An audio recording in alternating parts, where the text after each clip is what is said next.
So normally, You are allowed inside, but I'm not allowed to get out. And if you can see, there are cops here, they're standing here. They don't even want to come in the frame. When you pan at them, they will hide their faces. They're concealing their faces because even they know what they're doing is illegal. If I was to walk towards them, none of them will feel comfortable coming on the camera. so what are the instructions? What are the instructions? Their instructions are very clear. Explicit instructions have been given to each one of them to prevent us from stepping out of the PDP office. Okay. We got here at 11:30. And since 11:30, if you see, our gate has been barricaded completely. There's a CRPF car, armored vehicle. There are cops here. There's senior cops here. There are female guards. If in case they have to manhandle me, in case I try to leave, Okay. which I haven't attempted so far. What was the PDP plan basically? Because we're seeing different parties.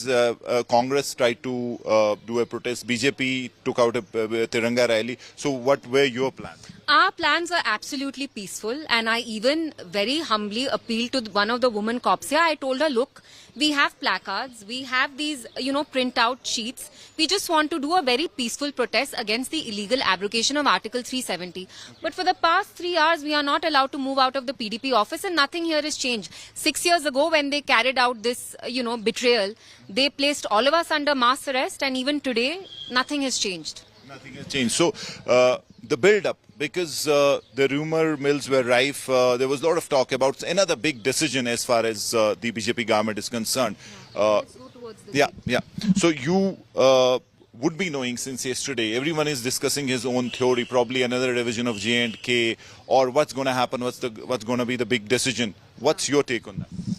I mean, look, every rumor is equally unsettling and disconcerting. These are not very positive rumors to begin with. The one scenario that's being discussed the most often is that Jammu might be carved out into a state and South Kashmir might be merged with Jammu, and Kashmir will be stripped of an assembly as well, and it will be made into a UT on the lines of Ladakh without any kind of a legislature. So each rumor is equally unsettling, it's equally disturbing for us, and in no way are the people of Jammu and Kashmir being taken into confidence. Forget about being taken into confidence. They're not even apprised, they're not even informed. These are massive decisions that are being taken in one fell swoop, and we're not even being involved at any level. And on top of that, we are being placed under arrest today as well. They are not even allowing us to protest. So when they claim that the Indian Constitution is being implemented in Jammu and Kashmir, what part of the Indian Constitution prevents a law-abiding citizen from staging a peaceful protest?